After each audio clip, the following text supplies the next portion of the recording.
मित्रों 14 अक्टूबर को सर्व पितृ अमावस्या है। क्योंकि ये पितृपक्ष का अंतिम दिन है, इसलिए इसे विसर्जनीय अमावस्या भी कहते हैं। सर्व पितृ अमावस्या पर सभी पितरों के नाम का श्राद्ध करने से पितरों की आत्मा को तृप्ति मिलती है और साथ ही पितृ दोष से हमें मुक्ति भी मिलती है। इसी सर्व पितृ अमावस्या से जुड़े हम आपको कुछ ऐसे चमत्कारी उपाय बताने जा रहे हैं जो आपके जीवन को चमत्कारी तरीके से बदल देंगे। लेकिन इससे पहले आपको सर्व पितृ अमावस्या की पौराणिक कथा को जान लेना बेहद जरूरी है। मित्रों, प्राचीन समय में अग्निश्वात और बहिष्पद नाम के पितृदेव थे जो देवताओं के पितृ कहलाते थे। उनकी अक्षोदा नाम की एक मानस कन्या थी। अक्षोदा ने अश्विन माह की अमावस्या पर पितरों को प्रसन्न करने के लिए घोर तप किया था। अक्षोदा की तपस्या से प्रसन्न होकर सभी पितर देवता अक्षोदा के सामने प्रकट हुए। उस समय अक्षोदा एक तेजस्वी पितर अमावसु पर मोहित हो गयी। वो उन्हें अपलक निहारती जा रही थी। अक्षोदा ने अमावसु से कहा, वरदान ने आप मुझे स्वीकार करें, मैं आपका संग चाहती हूँ। अक्षोदा की ये बात सुनकर सभी पितर देवता भयंकर क्रोधित हो गए। उन्होंने उसे पितर लोक से पतित होकर पृथ्वी लोक पर जाने का श्राप दे दिया। ये सुनकर अक्षोदा भयभीत हो गई और पितरों के पैरों पर गिरकर क्षमा याचना करने लगी। तब पितरों को उस पर दया आ गई और उससे कहा कि वो मत्स्य कन्या के रूप में जन्म लेगी। भगवान ब्रह्मा के वंशज महर्षि पराशर उस मत्स्य कन्या को पति के रूप में मिलेंगे और उसके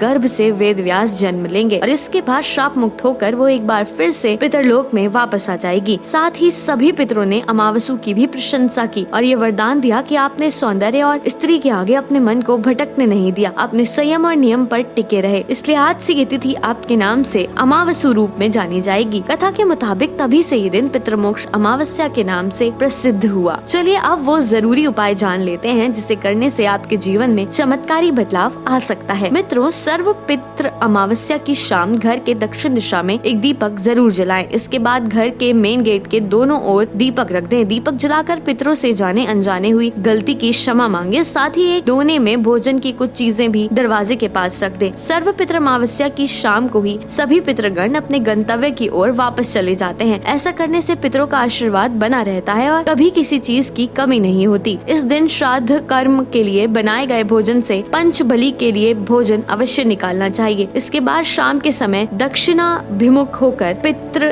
तर्पण करना चाहिए। शास्त्रों में बताया गया है कि पितरों को प्रसन्न होने पर ही देवतागण प्रसन्न होते हैं। अगर एक बार देवतागण प्रसन्न हो गए तो आपसे ज्यादा सौभाग्यशाली कोई नहीं हो सकता। मित्रों, सर्व पितृ अमावस्या वाले दिन पीपल में पितरों का वास माना जाता है। इसलिए इस दिन पीपल के पेड़ पर कच्ची लस्सी, चीनी, चावल, दूध, जल, काले तिल और फूल अर्पित करें और ओम पितृभ्य नमः मंत्र का जप करें और फिर 11 बार पीपल की परिक्रमा करें। इसके बाद पितृ सूक्त का पाठ करें। शाम को पीपल पर दीपक जलाएं और काले तिल अर्पित करें। मित्रों, ऐसा करने से पितरों की कृपा से जीवन में सुख समृद्धि के मार्ग बनते हैं और पितरों की परिवार के सदस्यों पर कृपा भी बनी रहती है। सर्व पितृ अमावस्या के दिन चींटियों को शक्कर मिलाकर आटा अवश्य डालें। गाय को हरा चारा खिलाएं। मछलियों को आटे की गोलियां खिला दें। इसके बाद शाम के समय अपनी क्षमता अनुसार 2, 5 या 16 दीपक अवश्य जलाएं। ऐसा करने से घर में खुशहाली तो आती है और शांति भी बनी रहती है। मित्रों, इस दिन तर्पण और श्राद्ध कर्म करने के बाद गरीब व जरूरतमंदों को भोजन अवश्य कराएं। साथ ही पितरों के नाम से अपनी सामर्थ्य के अनुसार दान अवश्य करें। ऐसे में पितर तो प्रसन्न होते ही है, साथ ही वे अपने परिजनों की सभी परेशानियों को भी दूर कर देते हैं। इस उपाय से आर्थिक परेशानियों से भी मुक्ति मिलती है।